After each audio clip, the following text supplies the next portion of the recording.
Welcome to tech Chaitu. నేను విజయవాడ నుండి బెంగళూరుకి ప్రశాంతి ఎక్స్ప్రెస్ ట్రైన్లో ప్రయాణించాను. నా జర్నీ ఎక్స్పీరియన్స్ని ఈ వీడియోలో షేర్ చేస్తాను. నేను విజయవాడలో శనివారం రోజు నైట్ ప్రశాంతి ఎక్స్ప్రెస్ ఎక్కాను.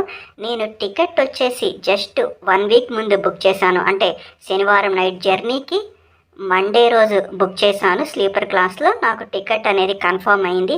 సో ఎలా కన్ఫర్మ్ అయింది అంటే, నేను విజయవాడ నుండి బెంగళూరుకి బుక్ చేయలేదు, భువనేశ్వర్ నుండి బెంగళూరుకి బుక్ చేశాను.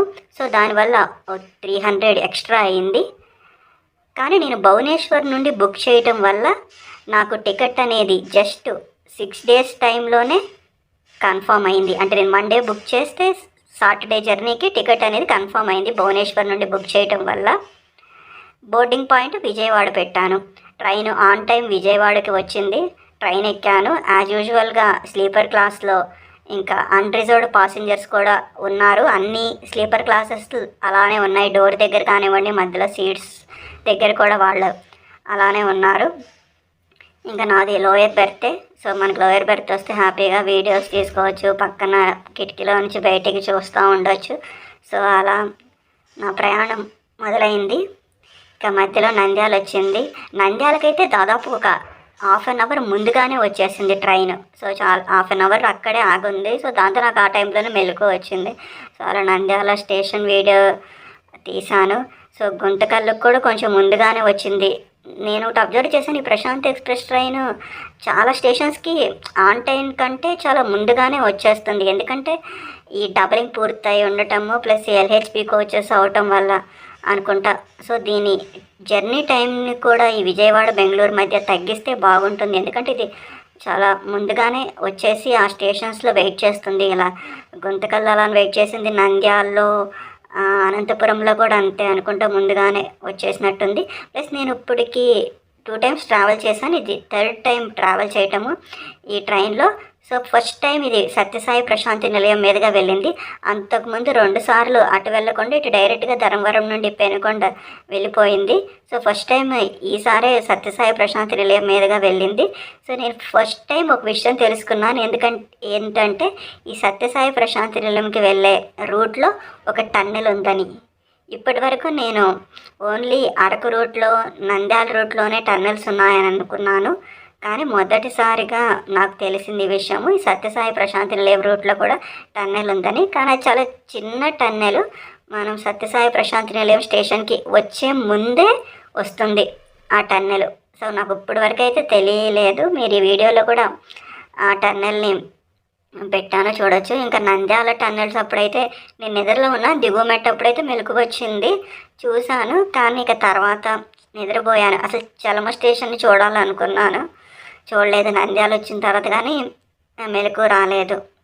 కానీ డబలింగ్ పూర్తవటం వల్ల ట్రైన్ చాలా తొందరగా వచ్చేసినట్టు అనిపిస్తుంది. కానీ ఆ స్టేషన్లో టైం అయ్యేంత వరకు ఆపి మళ్ళీ పంపించడం వల్ల సో ఎంత తొందరగా వచ్చినా కరెక్ట్ టైం టేబుల్ ప్రకారమే డెస్టినేషన్కి రీచ్ అవుతుంది.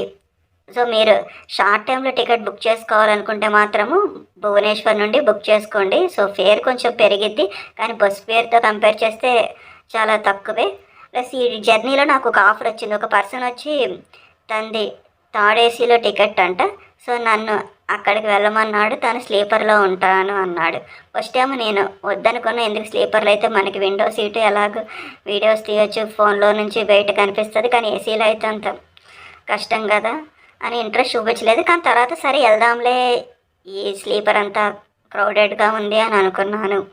సరే అన్నంతంతా తను సరే మీరు సీట్ నెంబర్ పిక్ తీసుకోండి అని SMS చూపించాడు తన మొబైల్లో.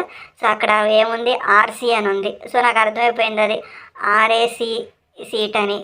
ఓకే అంటే ఇంకో పర్సన్తో షేర్ చేసుకోవాలి. ఎంత ఏసీ అయినా కూడా RACతో RAC అంటే అది ఇంకో పర్సన్తో షేర్ చేసుకుని పడుకోవడం చాలా కష్టం కదా. సో నేను వద్దన్నాను. తను ఇంకా నన్ను టెంప్ట్ చేయడానికి ట్రై చేశాడు. ఇది 3rd ఏసీలో సీటు అని చెప్పి అలా అయినా కూడా నేను వద్దన్నాను. సో మనకి తెలుసు కదా RACలో ప్రయాణం అంటే ఎలా ఉంటుందో మనకి ఐడియా ఉంటుంది కదా, సైడ్లో షేరింగ్ అంటే. సో వద్దన్నాను. ఇంకా ట్రైన్ విషయానికి వస్తే, సో ట్రైన్ ఎల్హెచ్పిగా మారి చాలా రోజులు అయిపోయింది కదా, సో కొంచెం పాత పడిపోయింది. ఇక బాత్రూంలో కూడా ఈ వాటర్ గన్స్ లేవు కొన్నిట్లో, కొన్నేమో ఆ ట్యాప్స్ కూడా సరిగా పనిచేయట్లేదు, అంటే అంత పాత పడిపోయింది. ప్లస్ నీట్నెస్ కూడా తక్కువగా ఉంది. సో ఇంకా అది కామనే, ఏ ట్రైన్ అయినా ఇలా కొన్ని సంవత్సరాలైన ట్రైన్ అనే కాదు, ఏ వస్తువైనా అలా పాత పడిపోతూ ఉంటుంది కదా. సో అలా విధంగా ఈ ట్రైన్ కూడా అలా పాత పడిపోయింది. అంటే మామూలు కోచ్లో సీట్స్ అదైతే అంత ఓకే బాగానే ఉన్నాయి, కానీ ఈ బాత్రూమ్స్ అవన్నీ అయితే మాత్రం చాలా వరస్ట్గా ఉన్నాయి. అంటే ఆల్రెడీ భువనేశ్వర్ నుంచి వస్తుంది కదా, సో ఆటోమేటిక్గా వరస్ట్ అయిపోతాయి విజయవాడ వచ్చేసరికి. అంటే సో అదే కాకుండా కొంచెం అంత పాడైపోయి ఇంకా ఈ గుట్కా ప్యాకెట్లు అలా ఎంత ఉన్నాయి. కానీ మెయిన్గా దీని ట్రావెల్ టైం తగ్గిస్తే మాత్రం చాలా బాగుంటుంది. ట్రావెల్ టైం తగ్గించాలంటే 3 zones: east coast railway zone, south central railway zone, south western railway zone. ముందుగా సౌత్ వెస్ట్రన్ రైల్వే జోన్ వాళ్ళు ఒప్పుకోవాలి. అంటే వాళ్ళు ప్రజెంట్ బెంగళూరుకి రీచ్ అవుతున్న టైం కంటే ముందుగానే తీసుకోవడానికి వాళ్ళు యాక్సెప్ట్ చేస్తేనే వీళ్ళు సౌత్ సెంట్రల్ రైల్వే జోన్ కానివ్వండి, ఈస్ట్ కోస్ట్ రైల్వే జోన్ వాళ్ళు తగ్గిస్తారు.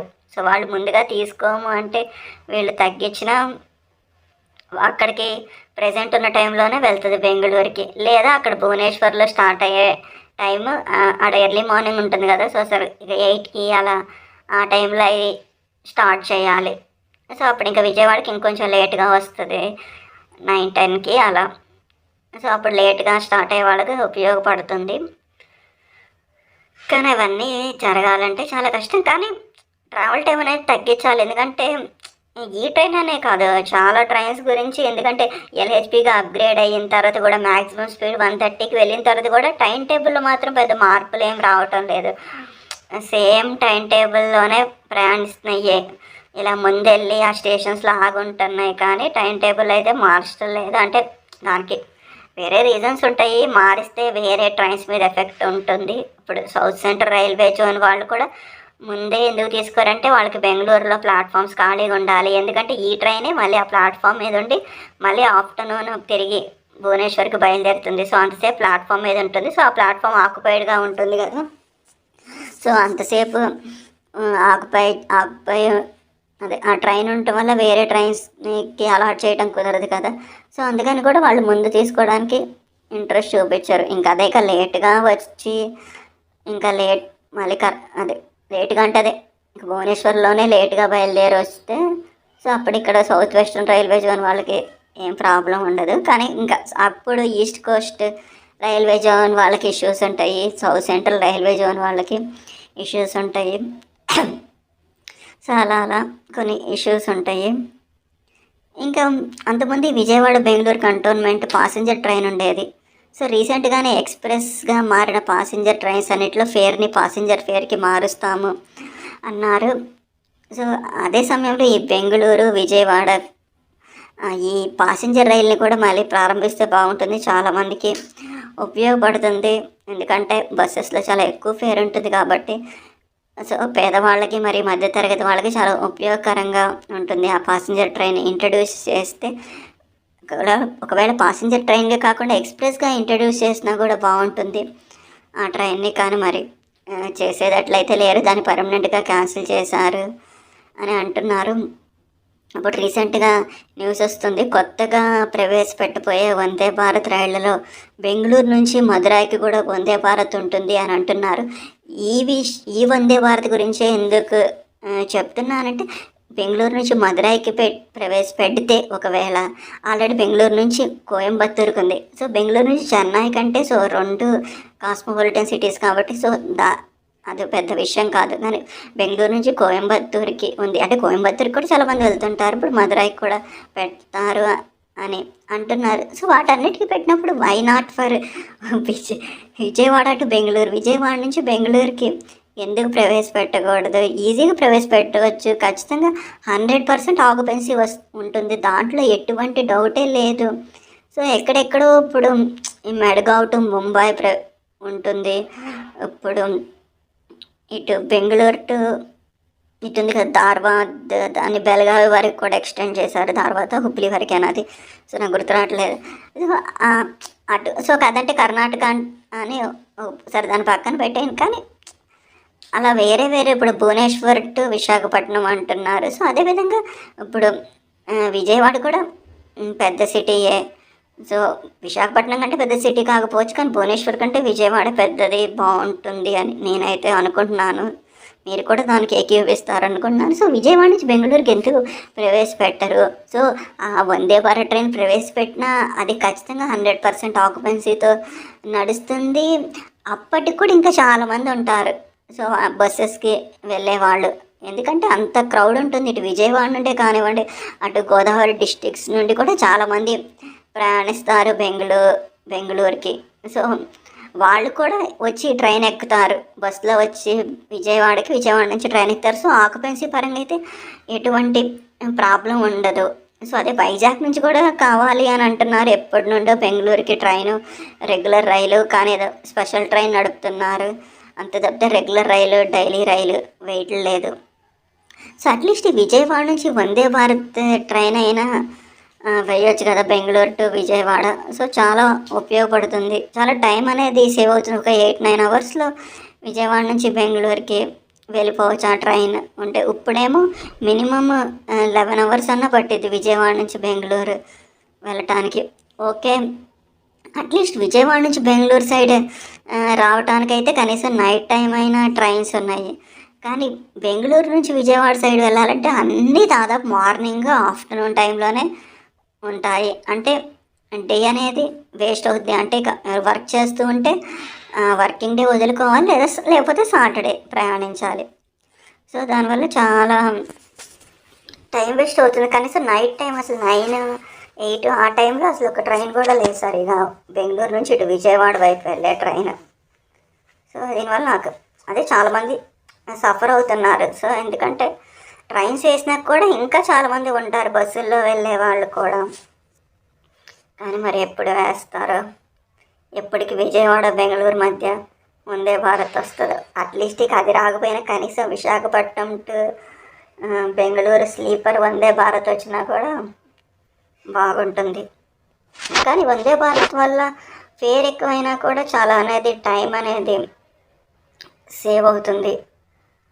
సో ఫేర్ పరంగా చూస్తే బస్సు కంపేర్ చేస్తే చాలా తక్కువ. ఇప్పుడు ఒకవేళ మీరు బస్సు కాకుండా ట్రైన్కి వెళ్ళాలి అంటే నేను కొన్ని ఆల్టర్నేట్స్ అనుకుంటున్నాను. అవేంటంటే, మీరు ఈ సికింద్రాబాద్ తిరుపతి వందే భారత్ ఉంది కదా, దానికి ఆ వందే భారత్ని మీరు ఒకవేళ గుంటూరులో ఎక్కితే గుంటూరులో 9:30కి అనుకుంటా, గుంటూరులో 9:30కి ఎక్కితే అది